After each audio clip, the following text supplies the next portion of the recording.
여러분들과 함께 신앙의 모퉁이 돌 시리즈 6번째 시간으로 서로 사랑하라라는 제목으로 함께 말씀의 은혜 나누도록 하겠습니다.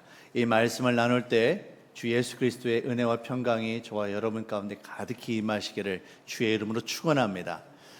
지금까지 우리는 모두 5번의 시간에 걸쳐서 우리의 신앙의 성장과 성숙을 위해 필요한 것들이 어떤 것들이 있는지에 대한 말씀들을 좀 살펴보았습니다.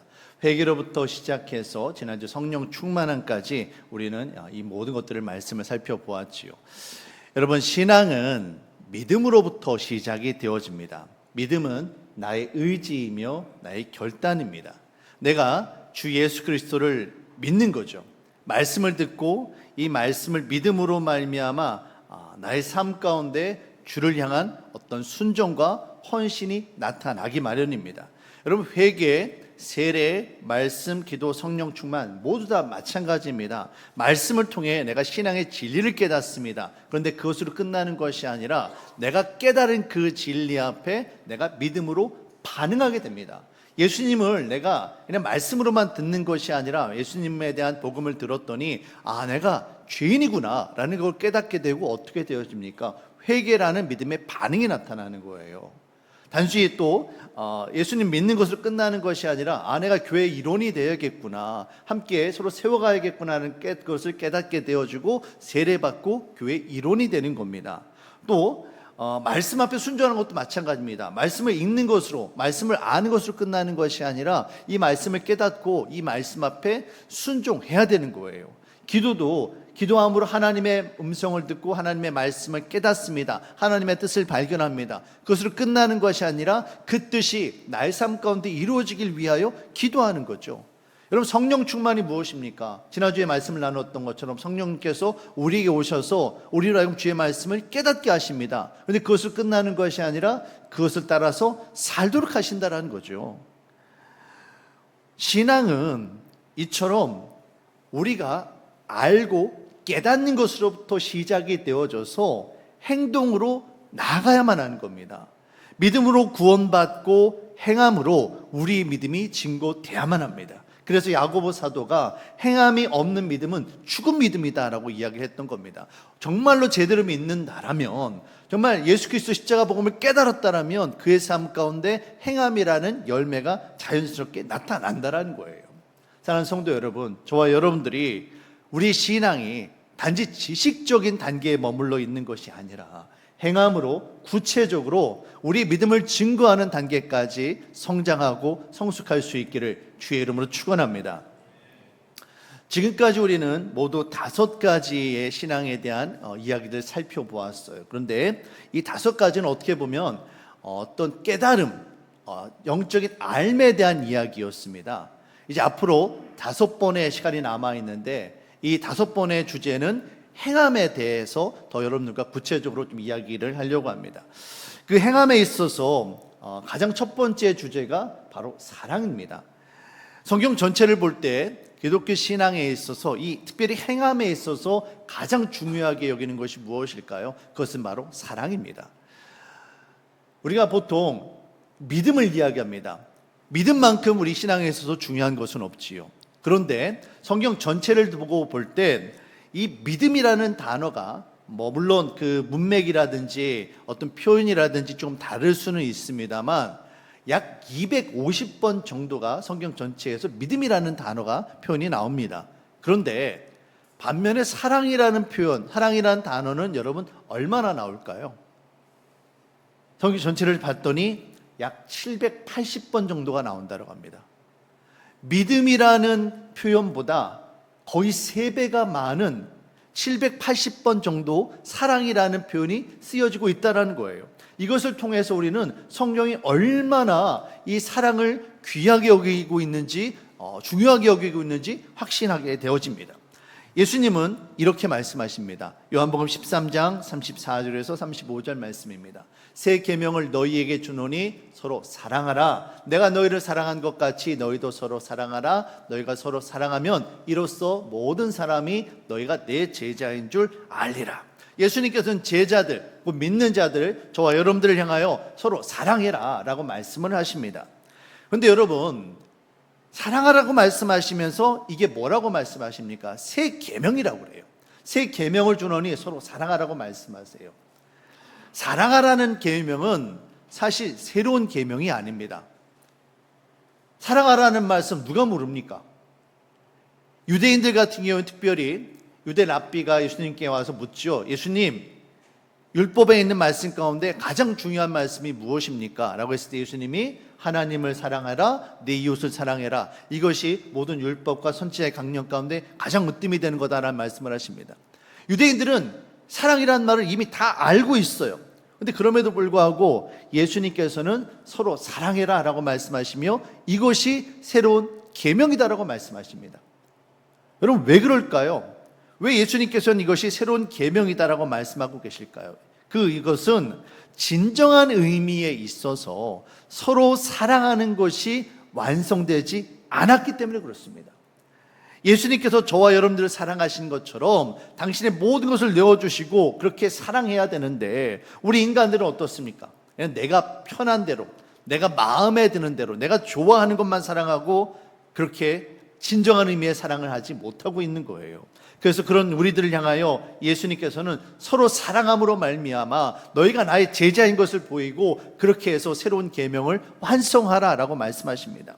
특별히 요한일서 4장 7절에서 8절 말씀을 보시면 사도 요한은 우리에게 이렇게 이야기합니다. 사랑하는 자들아, 우리가 서로 사랑하자. 사랑은 하나님께 속한 것이니 사랑하는 자마다 하나님으로부터 나서 하나님을 알고, 8절입니다. 사랑하지 아니하는 자는 하나님을 알지 못하나니 이는 하나님은 사랑이십니다. 무슨 말입니까? 하나님을 안다라면, 하나님을 제대로 믿는다라면 사랑함이 당연히 나타난다라는 거예요. 사랑하지 않는다라면 그건 하나님을 잘못 믿고 있다는 것이죠. 사랑하는 성도 여러분, 저와 여러분들이 서로 사랑하고 주의 은혜를 누릴 수 있기를 주의 이름으로 축원합니다.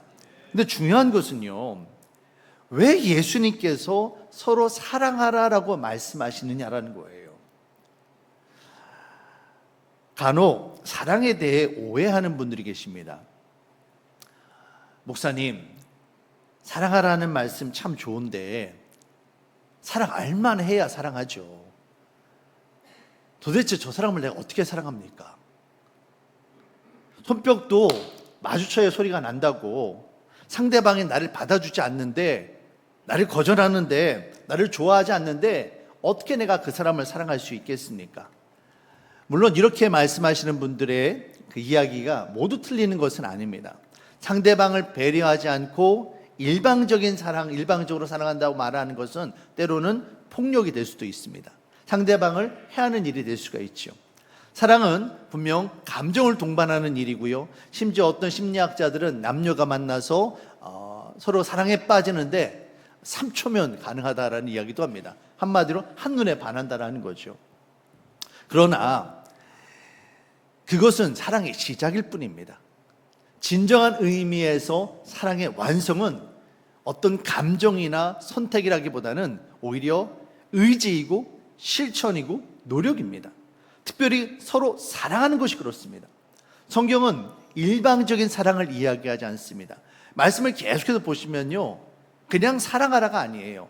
항상 서로 사랑합니다. 서로 사랑해라고 그래요. 사랑하라고 명령해요. 우리는 성경이 왜 서로 사랑하라라고 말씀하시는지 그 이유와 목적을 알아야만 합니다. 성경에서 말하는 사랑은 나 자신을 위한 쾌락이나 즐거움을 위한 그런 사랑이 결코 아닙니다. 사랑은 개인을 향한 명령이 아니라 공동체를 향한 명령입니다. 그래서 서로 사랑하라라고 말씀하고 계시는 거예요. 하나님께서 저와 여러분들을 사랑하심으로 예수님을 이 땅에 보내셨습니다. 왜 예수님을 이 땅에 보내셨습니까? 죄로 인해서 하나님과 우리가 원수됐거든요. 하나님으로부터 우리가 멀어졌거든요. 그래서 먼저 사랑을 보이심으로 말미암아 하나님이 우리 믿는 자들과 함께 하나가 되기를 원하는 마음으로 예수님을 보내신 거예요. 그 마음으로 형제와 자매들을 향하여 서로 사랑하라고 말씀하시는 겁니다. 이 서로 사랑하라는 것은요, 나의 유익을 위한 사랑이 아니에요. 하나됨을 위한 사랑임을, 연합을 위한 사랑임을 여러분 깨달으시길 바랍니다. 그래서 성경에서 서로 사랑하라라고 써있다라면 이것은 어떤 의미냐면 서로 하나가 되라라는 의미로 해석을 할 수 있게 되어지는 겁니다.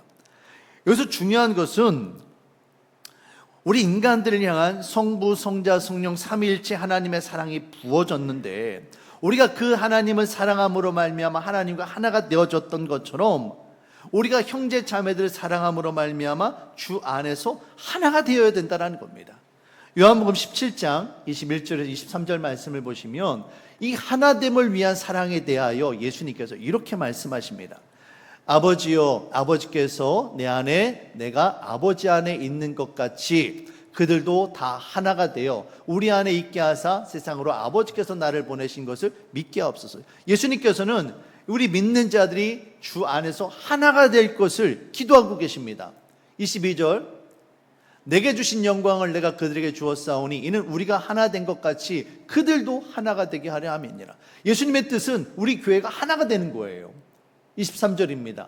그런데 그 사랑이 무엇을 통해 이루어집니까? 곧 내가 그들 안에 있고 아버지께서 내 안에 계시어 그들로 온전함을 이루어 하나가 되게 하려 함은 아버지께서 나를 보내신 것과 또 나를 사랑하심 같이 그들도 사랑하신 것을 세상으로 알게 하려 함이로소이다. 서로 사랑함으로 말미암아 하나가 되기 위함이다라는 거예요. 다시 말씀드리면 서로 하나가 되기 위하여 이 사랑을 베풀었고 이 사랑의 명령을 주셨다라는 겁니다. 저와 여러분들이 이처럼 주님을 사랑함으로 말미암아 형제 자매 안에 교회 공동체 안에 하나됨을 이루어갈 수 있기를 주의 이름으로 축원합니다. 진정 예수님을 사랑한다면 그 사랑의 마음으로 형제 자매들을 사랑할 수 있어야만 해요. 그렇게 해서 우리가 세상 가운데 부름받은 하나의 공동체로 교회로서 세워져 가게 되어지는 겁니다. 오늘은 부부의 주일입니다. 여러분, 부부는 어떤 존재입니까? 각자 다른 곳에서 다른 모습으로 살아온 두 남자 여자입니다. 이들이 서로 사랑함으로 말미암아 평생 무엇이 될 것을 약속한 관계입니까? 하나가 될 것을 약속한 관계예요. 요즘에는 그런 표현을 쓰는지 모르겠습니다만 예전에는 그런 얘기들 많이 했죠. 검은 머리가 파풀이 될 때까지 서로 사랑할 것을 다짐하십니까? 뭐 이런 얘기 했잖아요. 사랑하는 우리 형제 자매들과 부모님들, 증인들 앞에서 평생을 사랑함으로 하나가 될 것을 다짐한 자들이 바로 부부입니다. 교회도 마찬가지입니다. 서로 사랑하라고 하는 주님의 명령 앞에 순종하고 하나가 될 것을 다짐한 사람들이 바로 저와 여러분들인 겁니다. 가정도 교회도 서로 사랑함으로 하나가 되어야만 합니다. 반대로 이야기한다면 사랑하지 않으면 결코 하나 될 수가 없다는 거예요. 오늘 우리가 살펴보게 되는 이 고린도 전서의 말씀은 바울이 쓴 편지입니다. 바울이 3차 전도 여행 가운데 정말로 바쁜 시간들을 보내고 있었습니다. 그런데 고린도 교회에서 어떤 일들이 벌어지는 것들을 바울이 듣게 됐어요. 그래서 너무나도 바쁨에도 불구하고 급하게 이 편지를 쓰게 됩니다. 그런데 이 고린도 교회에서 일어났던 여러 가지 문제들이 있는데 이 문제들이 단 하나로 정리가 될 수 있었습니다. 그게 뭐냐면 갈등과 분열입니다. 교회가 여러 가지 문제로 인해서 갈등을 겪고 있고요. 교회가 두 갈래, 세 갈래, 여러 갈래로 찢어지고 나누어지는 것을 겪고 있는 거예요. 바울이 그걸 너무나도 안타깝게 여기서 교회가 하나 되기 위하여, 하나됨을 회복하기 위하여 쓴 편지가 바로 이 고린도 전서입니다. 고린도 교회 성도들은요, 나는 유대인이다, 나는 헬라인이다, 나는 부자다, 나는 가난한 사람이다, 나는 주인이다, 나는 종이다, 서로 나뉘어져서 갈등을 겪고 있었습니다. 심지어는 나는 바울파다, 나는 아볼로파다, 나는 게바파다, 나는 그리스도파다, 자신이 따르는 영적인 리더를 중요시 여기며 서로 파당을 나누어서 서로의 신앙을 비판하고 갈등을 겪고 있었습니다. 서로가 하나가 되지 못하고 얼마나 그런 갈등들이 많았는지 몰라요. 심지어 얼마나 이 문제가 심각했느냐면 이들은 초대교회 성도들을 함께 모여서 예배를 드리고 나면 항상 성찬을 나누었습니다. 어쩌면 성찬이 예배 가운데 항상 같이 있었지요. 그리고 성찬에서는 오늘날 우리들은 그냥 간단하게 포도주 한 모금, 떡 조금 이렇게 나누고 있지만 당시 초대교회 성도들은 예배 후에 이 성찬을 나누며 함께 성도들과 교제를 나누었습니다. 쉽게 생각하시면 우리가 예배 후에 애찬을 나누는 것과 비슷합니다. 그래서 각 집에서 음식들을 가지고 왔죠. 그런데 이들이 이 성찬을 나눌 때 어떻게 있겠습니까?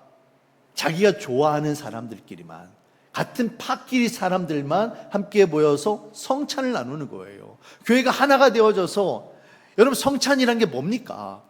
예수님께서 주신 그 피와 살을 기억하며 우리가 그 피와 살의 은혜로 말미암아 용서받은 하나된 공동체임을 확인하는 거룩한 예식이 성찬 예식인데, 그 성찬 예식에서조차도 서로가 갈라져서 다투고 있는 거예요. 심지어는 내가 속해 있는 사람이 아닙니다, 다른 사람들이에요. 그들이 늦게 일을 마치고 돌아와도 그들을 위하여 성찬을 남겨두지 않는 겁니다. 가난해서 먹을 것을 가져오지 못한 성도들이 있는데 그들을 위하여 배려하지 않고 자신들의 욕심만을 채우기 위하여 다 가져가 버리는 그런 일들이 교회 안에서 벌어지고 있었던 거예요. 그것도 더군다나 성찬식에서 말입니다. 바울은 이와 같은 상황에서 아무리 교회 안에 성령의 충만함이 있고 성령의 은사가 능력이 나타난다 할지라도 사랑이 없음으로 교회가 하나가 되지 못한다면 아무런 소용이 없다라고 분명하게 이야기를 합니다. 대표적으로 고린도전서 12장의 말씀을 보시면, 여러분 12장은 성령에 대해서 이야기합니다. 성령의 은사에 대해서 이야기하고요, 13장의 사랑장이에요. 또 14장 또한 성령의 은사에 대해서 이야기합니다. 그런데 성령의 은사에 대해 이야기하는데 여기에 핵심은 뭐냐면 성령의 능력으로 사역해라, 이게 아닙니다.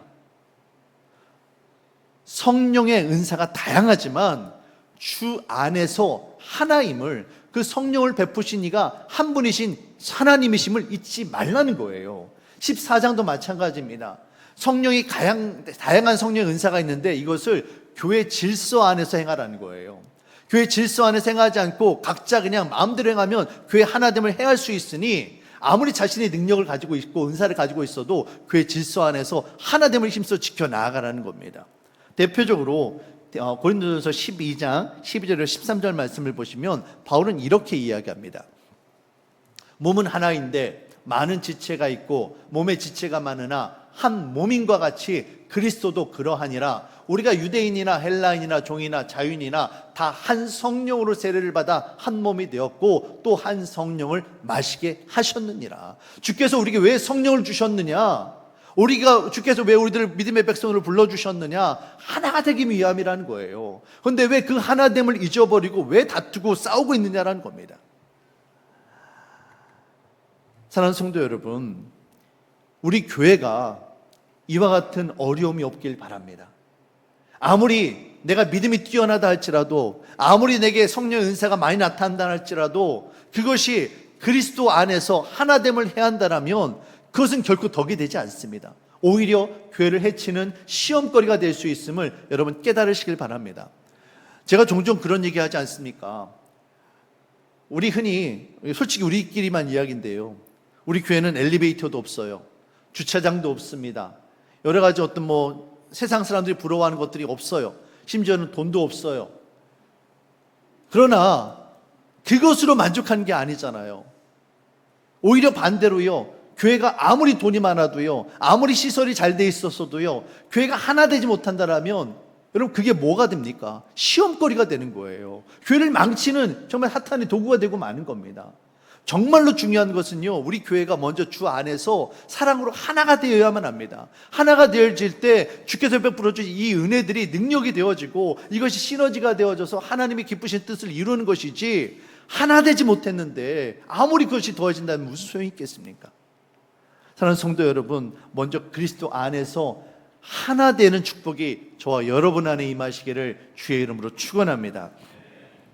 자, 그러면 서로 사랑하는 것은 어떤 것일까요? 특별히 교회 하나됨을 위한 사랑은 무엇일까요? 오늘 본문에 있는 사랑에 대한 특성들을 좀 살펴보며 정리를 해보도록 하겠습니다. 첫 번째로, 사랑은 오래 참고 온유합니다. 여러분, 사랑의 특성을 이야기하면서 바울이 왜 가장 먼저 오래 참는 것, 온유함을 이야기했을까요? 서로 참아주라는 겁니다. 서로 자신의 뜻을 주장하지 말고 온유함으로 품어주라는 거예요. 그러할 때 그리스도 안에서 교회가 하나가 될 수 있다는 겁니다. 그런데 여러분, 우리 인간이 어떻습니까? 사실 다른 사람을 참아주는 걸 정말로 힘들어합니다. 처음에는 어느 누군가를 사랑하게 되어지면 다른 사람의 다른 것들이 자꾸 내 눈에 들어요. 아, 저 사람은 나와 다르게 이렇게 좀 이런 모습이 있구나. 그것에 매력을 느낍니다. 하지만 사랑이 식으면 어떻게 되어집니까? 왜 저렇게 하는지 모르겠다고. 왜 치약을 짜는데 왜 중간에서 쭉 짜고 밑에서부터 좀 짜면 좋을 텐데, 뭐 여러 가지 다른 모습을 보면서 서로 불편해하지 않습니까? 서로 불편해하고 갈등을 겪으면 하나가 되어지지 못한다는 거예요. 바울은 참아주라는 겁니다. 무엇을 위해서? 하나됨을 위해서 참아주라고 명령하고 있는 겁니다. 두 번째로, 사랑은 시기하지 않고요, 자랑하지 않고요, 교만하지 않습니다. 여러분, 시기, 자랑, 교만의 공통점이 있습니다. 여러분, 무엇일까요? 바로 서로가 서로를 비교함으로부터 이 모든 것들이 시작이 되는 겁니다. 상대방과 나를 비교합니다. 그런데 상대방이 나보다 뛰어나요. 그 모습을 보면 우리는 어떻게 합니까? 시기합니다. 반대로 내가 그 사람보다 월등한 게 있습니다. 내가 그것을 사람 앞에 자랑합니다. 교만합니다. 여러분, 이렇게 시기하고 자랑하고 교만하는데 어떻게 하나됨을 이룰 수 있겠습니까? 진짜 사랑은, 교회를 위한 하나됨을 위한 사랑은 시기하거나 자랑하거나 교만하지 않는 거예요. 다윗과 요나단은 하나님의 마음으로 서로가 서로를 사랑했습니다. 세상의 시선으로 바라보면 다윗과 요나단은 라이벌입니다. 경쟁자예요. 누가 왕위에 오를 것인가 다투는 사람들입니다. 하지만 그럼에도 불구하고 이런 상황 가운데 다윗과 요나단은 서로가 서로를 사랑했습니다. 서로를 시기하거나 비교하지 않았어요. 교만하지 않았습니다. 오히려 사랑함으로 말미암아 하나님의 뜻 안에서 친구로서 하나가 될 수 있었죠. 만약에 서로를 향한 사랑의 마음이 없었다면 요나단이 어떻게 다윗을 살리는 일에 그 생명을 걸고 앞장설 수 있겠습니까? 시기하지 않고 교만하지 않은 거예요. 또한 다윗은 어떻습니까? 이와 같은 요나단의 사랑의 마음을 알고 있었기 때문에 다윗이 요나단을 앞서려지 않습니다. 사람들은 다윗을 향하여 당신이 왕이 되어야 됩니다. 당신이 이스라엘 왕이 되어야 됩니다라고 이야기합니다. 그런데 다윗은 끝까지 사울과 요나단이 살아있는 동안에는 왕이 되려 하지 않아요. 정말로 다윗이 이스라엘 왕이 된 때는 언제냐면 사울과 요나단이 블레셋과의 전쟁에서 죽은 다음입니다. 사람들은 계속해서 다윗과 요나단을 시기하고 비교를 붙여요. 경쟁을 붙입니다. 그런데 사랑하는 마음으로 두 사람은 결코 경쟁 상대가 되지 않는 거예요. 사랑은 이처럼 시기하거나 서로 경쟁하거나 교만하지 않습니다. 서로가 하나됨으로 정말 서로를 품을 수 있는 저와 여러분들이 되시길 바라겠습니다. 세 번째로, 사랑은 무례하지 않고요, 자기의 유익을 구하지 않고요, 성내지 않고요, 악한 것을 생각하지 않습니다. 여러분, 무례, 자기 유익, 성냄, 악한 생각, 어떤 것들이냐면요, 상대방을 향하여 내 뜻을 주장하는 겁니다. 무례하다라는 말은요, 한마디로 예의를 지키지 않는 거예요. 함부로 대하는 겁니다. 또 자기 유익을 구하는 것, 내 것을 챙기는 거죠. 성내는 것, 다른 사람을 향하여 함부로 행하는 겁니다. 악한 생각, 나의 유익을 위하기 위하여 다른 사람에게 해를 범하는 거예요. 여기서 중심은 상대방이 아니라 나 자신입니다. 내가 살아야 되는 거예요. 그래서 함부로 행하고 내 유익을 구하고 화를 내고 악한 생각을 품는 겁니다. 여러분, 이렇게 하는데 어떻게 하나됨을 이룰 수 있겠느냐라는 거예요. 서로 사랑하라고 명령하신 것은요, 이처럼 하나 되기 위하여 예의를 지키고 하나가 되기 위하여 내 유익이 아니라 상대방의 유익을 생각하고 하나가 되기 위하여 화를 참아주고, 그리고 하나 되기 위하여 악한 생각이 아니라 하나님의 생각을 하는 거예요. 하나님의 뜻이 무엇인지를 생각하는 겁니다. 이렇게 할 때 우리의 말과 행동을 통하여 사랑의 마음이 증거되어질 것이고, 그렇게 우리의 교회와 우리의 가정의 하나됨을 힘써 지켜나갈 수 있게 되어질 것입니다. 네 번째, 바울은 사랑은 불의를 기뻐하지 않고 진리와 함께 기뻐한다라고 이야기합니다. 여러분, 불의는요, 진리를 깨뜨리는 겁니다. 진리를 깨뜨리는 것은 결코 사랑이 아닙니다. 오히려 사랑은 진리와 함께 진리를 이룸으로 말미암아 함께 기뻐하는 거예요. 간혹 그런 일이 있습니다. 내가 당신을 사랑하기 때문에 당신이 원하는 것은 무엇이든지 들어주겠습니다. 흔히 남자들이 그런 얘기 한다고 하잖아요. 하늘에 있는 별도 따주고 저는 그런 얘기 안 했습니다만, 여러분, 상대방이 원한다고 해서 모든 걸 들어주는 게 아니에요. 상대방에게 유익이 되는 것을 구해야죠. 상대방이 불의를 행하고 악한 길을 걷고 있는데 그것을 그냥 내버려 둔다면 그것은 진짜 하나된 운명 공동체라 말을 할 수 없는 겁니다. 당신은 그냥 불의를 행하십시오. 그러다 벌 받고 죽으십시오. 얼마든지 미워하는 사람들은 그렇게 할 수 있어요. 하지만 정말 사랑하는 사람이라면, 정말 하나됨을 이룬 사람이라면 어떻게 해서든지 막아야죠. 어떻게 해서든지 정말 진리 가운데 행할 수 있도록 붙잡아야죠. 사도행전을 보시면 아나니아와 삽비라의 이야기가 나옵니다.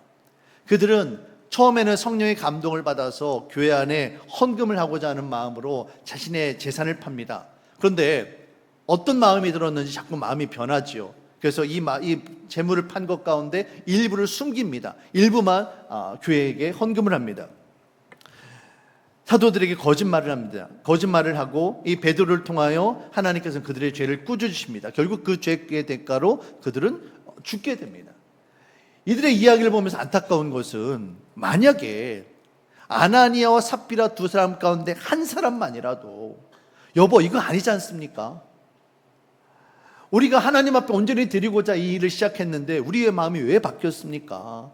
이거 숨기는 거 하나님 앞에 거짓말하는 일이잖아요. 우리 이렇게 하지 맙시다. 이건 하나님 앞에 죄를 범하는 일입니다 라는 이야기를 누가 한 사람만이라도 했더라면 이와 같은 비참한 일이 여러분 일어났을까요?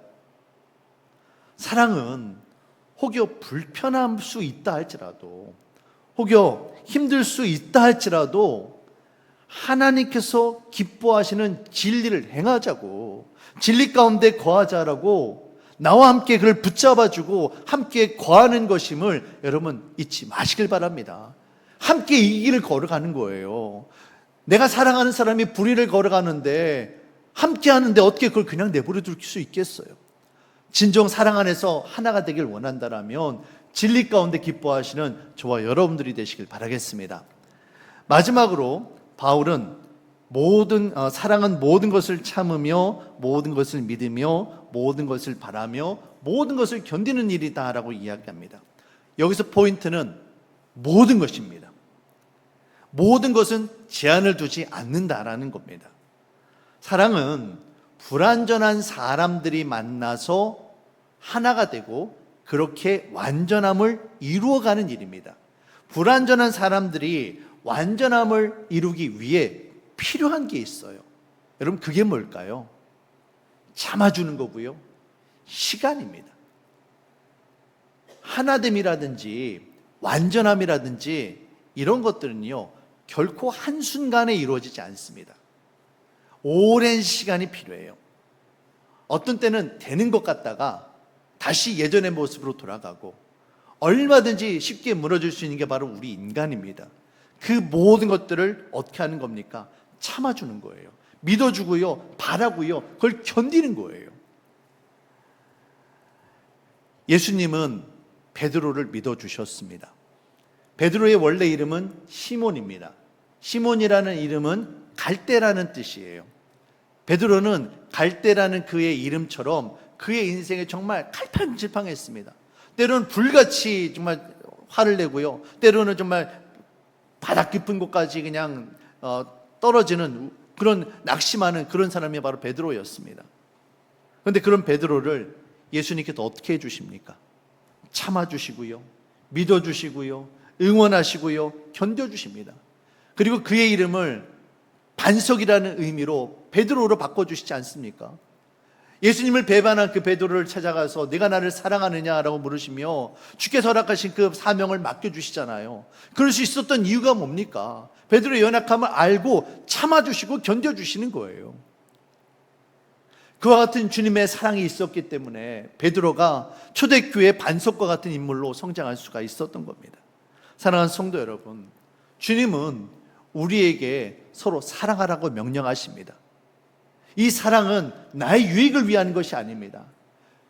그리스도 안에서 하나됨을 지켜나가기 위한 사랑임을 여러분 깨달으시길 바랍니다. 서로가 서로를 사랑함으로 말미암아 우리의 가정을 지켜나가고, 서로가 서로 사랑함으로 말미암아 우리 형제 자매 그리스도 안에서 하나된 공동체, 우리 교회를 힘써 지켜나갈 수 있는 저와 여러분들이 되시길 바라겠습니다.